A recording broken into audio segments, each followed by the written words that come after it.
tunin zong chom khat boina kan nei zin thusim kahin post thei te pu hi zong le tua thusim kan sei thei kit zin ki pam hle zingin hi subscriber hon zong lunglut ta thanum ta in ngai pi ki diwin kahin tim pit win a hi tuni itusim sei dingu chu hi le Ukhrul muna Ingimnei kiti khat seyu uhite chutusim hi ata hi thusim chu anapan taw hite zana imut kon cha hi ta hin lang hoilai ham khatna kona namin a na hung ki kogin na za a gangchela na hung kha hi wanga na hung kha le koi ma cha na mu di kit lo hichi na hung ki ko na mun lang zona koi hi de ham tia na gavet na room na hin le zu a pat lungimna na nei tabang din mun a na kha em hi cho tabang hi atu kha zong so mai the nang ma ta in zong na tu kha mai the hi chi thu tabang ho hi aki sei ji tingle atam zon thila tu sim mei dan in zong a sei jivin in la tua isei diu hi ata so Manipur Ukhrul district muna in sung khana thil su khat hi chi tu sim hi pu la pam ching kiti te si khat le ain sungu mi nga chen na in mun ching zaroi cv village north Ukhrul district headquarter mun langa hi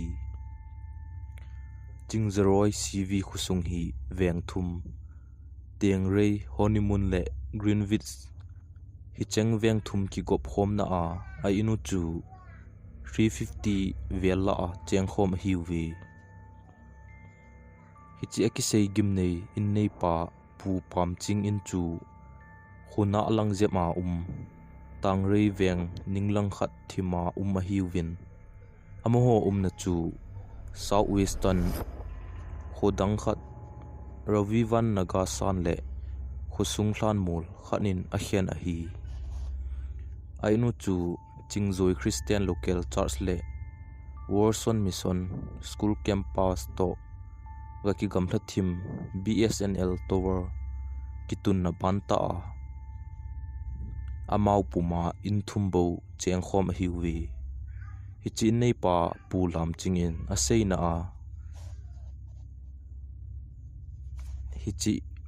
hi chi muna chen nau kal kum somni lang ai tai ati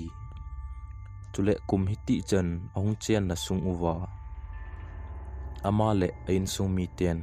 apho chen theilo thil kidang le thil lamdang ta a compound sung ule ain zot naw lampi thil atu jing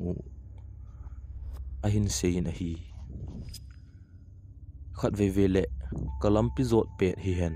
ka imut kon hele zan hi ting kamina ahung ki ko khat ka jing ati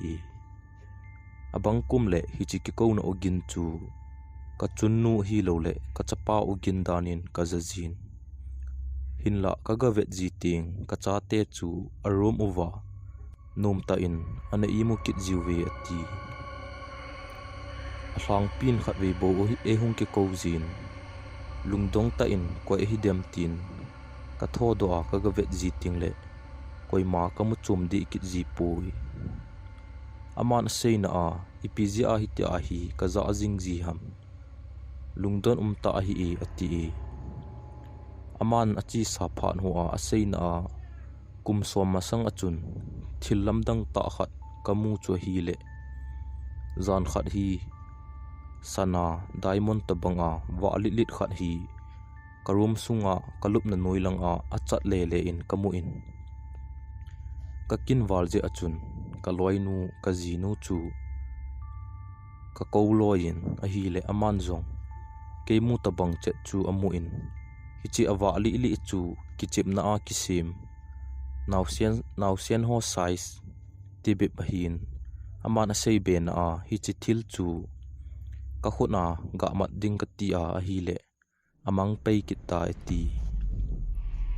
aman a thil tu na khana sei be ki chu hi le ni khat in lang ki le na dia ka in lampi ka hin zo lain thil ki voging khat hi nang bo ninglang khana kon hin ka zazin ka gel danin gan hing khat to hina ata ka tin lampi a sung khat chu kalan ka ga asele hi chun het pha lo khana konin ka zinu ogin ta bang chet khanin koina him tin e hin ki don bunin hi chun keizong gang chelin in lang chu ka del loizin in ka hlunin ka zinu chu ka hol jingle nom ta in ane i mukinin hi chun kinzong tiza ta chun polang an hung pot kha em tia ka do le amazong alung dong hle jingi aman asein a mu theilo thil kidang dang izat ka to jingwang uvin ka insung mi khat jingjong kisu kha na ka nei di povin chule aman sei ben a hi chi hi a hlang pin ka insung mi te hon thila sanga ki chat na anei be se lo ji u hin te tin jong ase ama ho to cheng khom akinei pi in te ni chun hi chi ho ki chat ji chun a in uvin jong agi ingam ji ta povin zan ahung hi ting asu pi in khat te na agagi do ji tawin a hi hinla ki ho wang ka cheng det jing na lai uvin hi chi in mun hin a chi sa pha na history ti chu thusim anei ham anei lo ham zong kai papon tu chan hin keidin hilai hi mun kidang ta khanin om den tai ati e thusim akichai tai thusim hi ta hin nangai no umle please like share and subscribe in a bor pi kit win